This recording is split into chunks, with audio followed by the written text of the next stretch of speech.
राष्ट्र प्रेम का ज्वालामुखी भरा मेरे भी अंदर था। चाह यही थी निज सर्वस्व लुटाकर कुछ कर जाऊं, माता के चरणों में अपना तन मन बेच रहा हूं। राष्ट्र प्रेम का ज्वाला भरा था लेकिन तन अंदर था।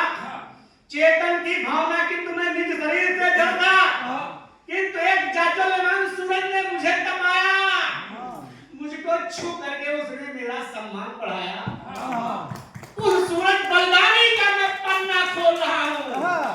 उस सूरज बलिदानी का मैं पन्ना खोल रहा हूँ।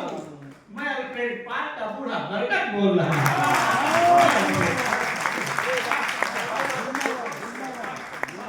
और कमेंट्री सुनिए अपनी आदमियों की। आज एक बरगद की कमेंट्री सुनिए कि उस दिन कैसे कैसे क्या क्या घटना घटी है चंद्रशेखर आजाद के साथ। स्वागत। उस दिन रुदन देश स्वामी का भी काम किया था। बरगद कह रहा उसने रुदन देश स्वामी का मैं भी काम किया था। आने वाली अनहोनी को मन में भांप गया था। नजर बात पर पड़ी, वहां वो युवक एक अंदर आया। चपल चाल शेरों सी चीते जैसी थी सुगठित काया। गौरवन आजान वाह जो स्वर्ण निखर आया हो, ऐसे लगता था धरती पर शौर्य उतर आया हो। क्या बात। चित्र बनाता हूं, चित्र देखिएगा। ऐसे लगता था धरती पर शौर्य उतर आया हो। तनी हुई मूछें, जनेऊ कंधे पर पड़ा हुआ था। दीप्त भाव का कोहिनूर लगता था जड़ा हुआ। प्रबल भाग्य की रेखाएं मस्तक पर बनी हुई थी। लाल लाल आंखें विशाल, भ्रुकुटी कुछ तली हुई थी। श्वेत दूध जैसी धोती जो कटने बंधी हुई थी। बाईं ओर कमर में उसके पिस्टल टंगी हुई थी। और उसके साथ मित्र, ये मुझको पता नहीं था, लेकिन उनका हाव भाव भी उनके जैसा ही था। और पांच जब आए, उनके बड़े कान में स्वर थे, बातचीत से जाना मैं आजाद चंद्रशेखर।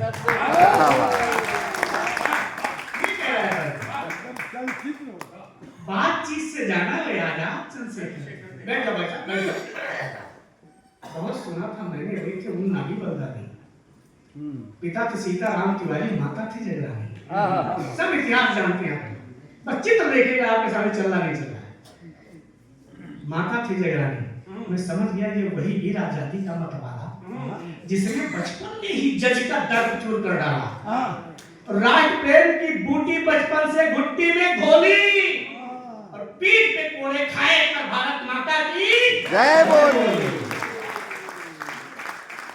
मैं समझ गया ये भारत माता की आंखों का तारा है जिसने भगत सिंह के संग में सांडल्स को मारा है और राष्ट्र प्रेम का प्याला होकर मदमस्त किया है और खजाना काकोरी में ट्रेन से लूट लिया है।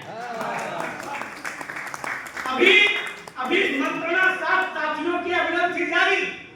क्रूर नियत की अलग चल रही थी कोई तैयारी। आप लोग कुछ समय के लिए पार्क पहुंचे, अल्फ्रेड पार्क पहुंचे और आनंद आया। अभी मंत्रणा सात साथियों की अभिनव थी जारी। क्रूर नियत की अलग चल रही थी कोई तैयारी। शायद किसी भेदिये ने जाकर के खबर लाया और गोरा अफसर क्रूरनाथ बाबर सेना से आया। चारों ओर पार्क को घेरा, फिर बोला चिल्लाकर, चारों ओर पार्क को घेरा, फिर बोला चिल्लाकर, बाहर निकल, अरे डरपोक कहां छिपा है जाकर। पड़ी सुनाई जब आजाद तो उस गोरे की बोली, आप संभालिएगा।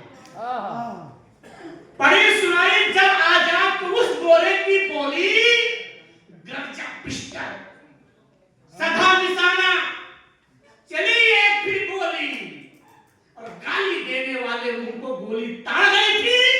सीधे मुंह में घुसकर उसका जबड़ा